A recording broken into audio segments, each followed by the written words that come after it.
ये वही उत्तर प्रदेश है। 8 वर्ष पहले दंगे होते थे, गुंडागर्दी अराजकता चरम पर थी, न बेटी सुरक्षित थी, न व्यापारी सुरक्षित था, आम नागरिक असुरक्षित महसूस करता था। बहुत सारे जनपदों में, बहुत सारे कस्बों में सूर्य अस्त के साथ ही कर्फ्यू जैसा माहौल दिखाई देता था। लेकिन आज उत्तर प्रदेश सुरक्षा का एक नया मॉडल प्रस्तुत कर रहा है।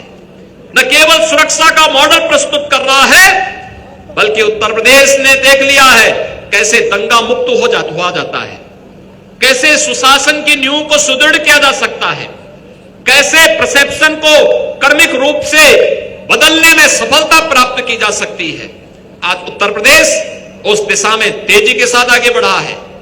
उत्तर प्रदेश के नौजवानों के लिए नौकरी और रोजगार की ढेर सारी संभावनाएं आगे बढ़ी हैं। पिछले 8-8 वर्ष के अंदर उत्तर प्रदेश ने 8.5 लाख नौजवानों को सरकारी नौकरी दी, तो प्रदेश के परंपरागत उद्यम को प्रोत्साहित करने का परिणाम था कि प्रदेश में 1,62,00,000 से अधिक हमने युवाओं को एमएसएमई सेक्टर में समायोजित करने में भी सफलता प्राप्त की। सुरक्षा का बेहतर माहौल मिला तो प्रदेश में निवेश के बेहतरीन गंतव्य के रूप में स्थापित हुआ। आज देश के अंदर आप देखेंगे, किसी भी व्यक्ति से आप पूछेंगे, किसी भी उद्यमी से पूछेंगे कि वह निवेश कहां करना चाहता है, उसकी प्राथमिकता होती है कि इन्वेस्टमेंट का ड्रीम डेस्टिनेशन कोई एक राज्य बन सकता है, और है आज के दिन पर उसमें उत्तर प्रदेश देश के अंदर अग्रणी राज्यों में उत्तर प्रदेश की गिनती होती है।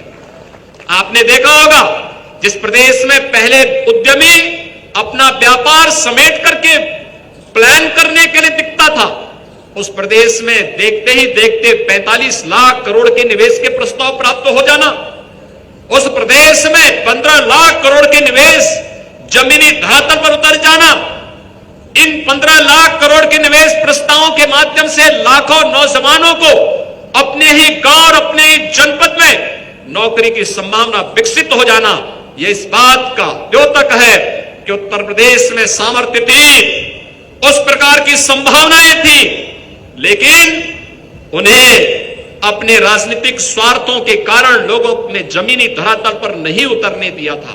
परिणाम था उत्तर प्रदेश बीमारू बनता गया, उत्तर प्रदेश बीमारू बनता गया।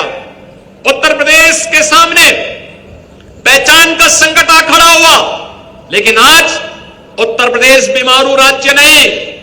जो उत्तर प्रदेश आज से 8 वर्ष पहले देश की 7वीं अर्थव्यवस्था के रूप में सबसे पीछे की पंक्ति में खड़ा देखा जाता था, आज उत्तर प्रदेश देश की 7वीं नहीं बल्कि दूसरी अर्थव्यवस्था बनने की ओर अग्रसर है।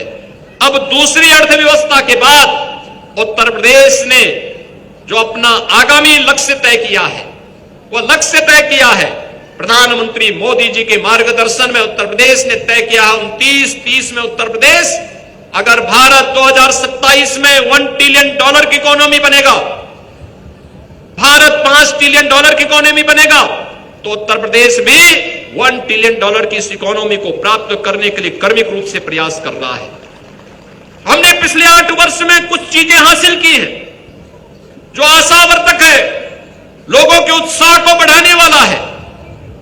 8 वर्ष पहले उत्तर प्रदेश की कुल जीएसडीपी केवल 13 लाख करोड़ के आसपास थी। उत्तर प्रदेश की प्रति व्यक्ति आय केवल 43,000 रुपए थी। 8 वर्ष में 3 वर्ष हमने कोविड जैसी वैश्विक महामारी का सामना करते हुए व्यतीत किए, और सबके बावजूद उत्तर प्रदेश ने इन 8 वर्षों में अपनी जीएसडीपी को बढ़ा करके 32 लाख करोड़ पहुंचाने में सफलता प्राप्त की है। याद करिए, दोगुने से अधिक रफ्तार के साथ हम बढ़े।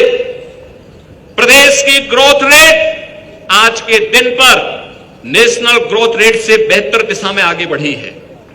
उत्तर प्रदेश की प्रति व्यक्ति आय आज के दिन पर 1,20,000 तक पहुंची है।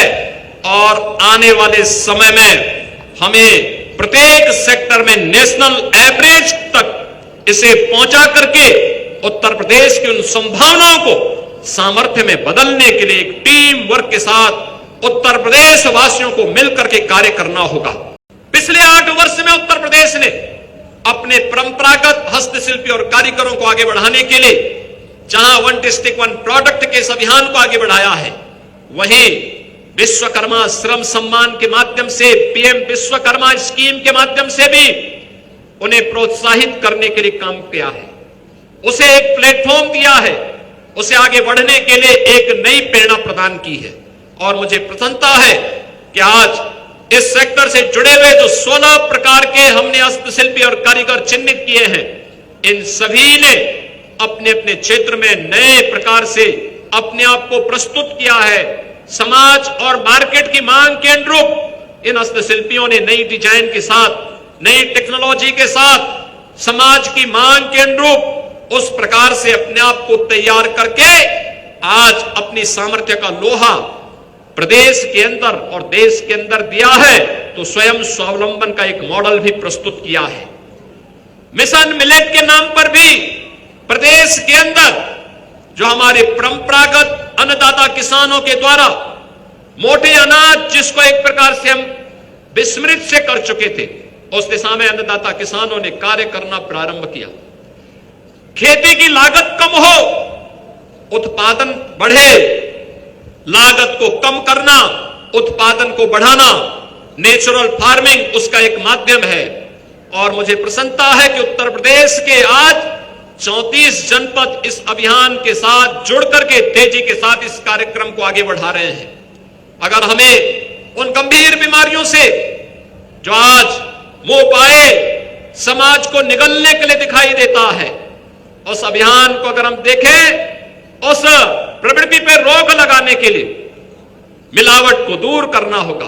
फर्टिलाइजर, केमिकल और पेस्टिसाइड की कम आपूर्ति और उसे कम से कम इस्तेमाल करके नेचुरल फार्मिंग से, प्राकृतिक पद्धति से अगर हम खेती बाड़ी को आगे बढ़ाते हैं, कोई कारण नहीं कि आने वाले समय में स्वदेशी का यह मॉडल न केवल अन्नदाता किसानों की लागत को कम करेगा, उत्पादन क्षमता को बढ़ा करके उन्हें कई गुना आमदनी उनकी करने में सफलता प्राप्त करेगी।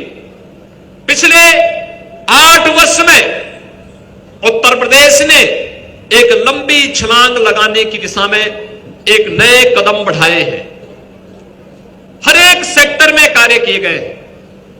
क्या युवा हो, क्या महिलाएं, क्या अन्नदाता किसान हो या श्रमिक या समाज से जुड़े हुए हर एक तबके के उत्थान के लिए, उनके कल्याण के लिए आज उत्तर प्रदेश हर एक सेक्टर में नए नए प्रतिमान स्थापित करने की दिशा में अग्रसर हुआ है। याद करिए उत्तर प्रदेश के परसेप्शन को बदलने में कितनी बड़ी मदद मिली। आज से 8 वर्ष पहले जिस प्रदेश के सामने अपनी पहचान का संकट था, जहां का युवा अपनी पहचान को छुपाता था, आज हमारा युवा अपनी पहचान को छुपाता नहीं, अपनी प्रतिभा का लोहा देश और दुनिया के सामने मनमानित मनाता दिखाई देता है। ये भारत के उत्तर प्रदेश की एक नई सामर्थ्य सामने आई है। आज उत्तर प्रदेश की युवा शक्ति उत्तर प्रदेश को देश की अग्रणी अर्थव्यवस्था के रूप में प्रस्तुत करते हुए दिखाई दे रहा है।